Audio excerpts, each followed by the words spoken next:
In formula, velocity equal to x plus yt square plus z upon w plus t. What are the dimensions of x, y, z, and w?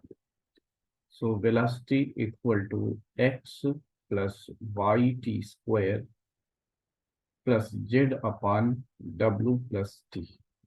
According to principle of homogeneity, each terms in addition and subtraction have the same dimensions. So we can say that dimension of x must be equal to that of v, dimension of yt square must be equal to that of v. Similarly, dimension of z upon w plus t must be equal to dimension of v. Moreover, dimension of w must be equal to dimension of t. So let's start from w. So dimension of w must be equal to time, because in addition and subtraction, the two terms are more than two terms have same dimensions. So we have got the dimension of w. Now z upon t, here this is time, so must be equal to dimension of velocity lt minus 1, or dimension of z must be equal to lt minus 1 into t, that is L. Now, dimension of x must be that of velocity. So x must be equal to Lt minus 1. Similarly, yt square must be equal to that of velocity. So yt square equal to Lt minus 1, or y, dimension of y equal to Lt minus 1 divided by t square, or Lt minus 3. So we have got the dimensions of x as Lt minus 1, y as Lt minus 3, z as L, and W as T. Now, second question is, if power P equal to alpha upon beta e to the power minus beta t, then what are the dimensions of alpha and beta? So we know that E is a number, so its power must be dimensionless. So e to the power minus beta t. So here this term beta t must be dimensionless. So we write beta into t must be dimensionless, means we write it as 1. So dimension of beta must be 1 upon time, that is t power minus 1. Now, power equal to alpha upon beta. We have to find out dimension of alpha. So alpha will be p times beta, and beta is 1 upon t. So p upon t.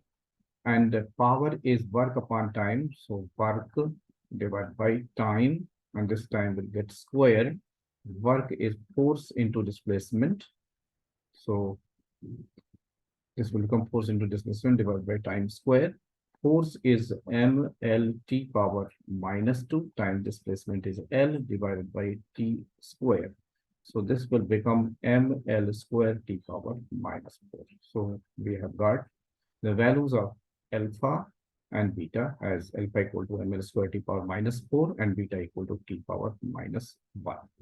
Now, third question is, we are given z equal to a power 4 into b power 1/3 divided by c into d power 3 by 2.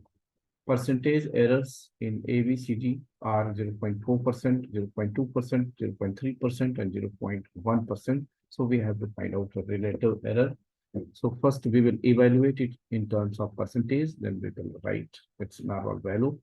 So delta Z upon Z into 100 equal to 4 times delta A upon A into 100 plus 1/3 times delta B upon B into 100 plus delta C upon C into 100. Even if it is in denominator, that does not matter. While writing the error, they all must be added, and power must be written in the beginning. So 3/2, and this is delta D upon D into 100. The rule is there that suppose we are given a power 1/3, then power will be written in the back to get relative error 1/3, and then we write delta A upon A into 100. So this is the concept used here. Now we put the values. 4 into delta A upon A into 100 is 0.4. percent plus 1 by 3 delta B upon B into 100 is given as 0.2%, and delta C upon C is 0.3%, and 3 by 2 delta D upon D is 0.1%. So if we evaluate it, it will be equal to 2.1%, or relative error if we write, if we remove percentage delta Z upon Z we write, so this will be equal to 2.1 divided by 100, that is 0.021, and that is our answer. Now let's go to fourth question. Pressure P is given by M1 plus M2 times X divided by A. We write it here, P equal to M1 plus M2 into X divided by A. Here M1 is mass and A is area. Then we have to find out the dimensions of X and M2. So as per the principle of homogeneity, similar quantities are added and subtracted. So M1 and M2 must have same dimensions. So dimension of M2 must be equal to that of dimension of M1, that is mass. So M. Now, here next step is to find M2. Sorry, M2 we have got. Now we have to find out X. So let's write any1 as mass. And so we can say that pressure equal to mass times X divided by area. Our concern is to get the dimension of X. So X will be equal to pressure into area divided by mass. Pressure is force upon area multiplied by area divided by mass. So here area will cancel out.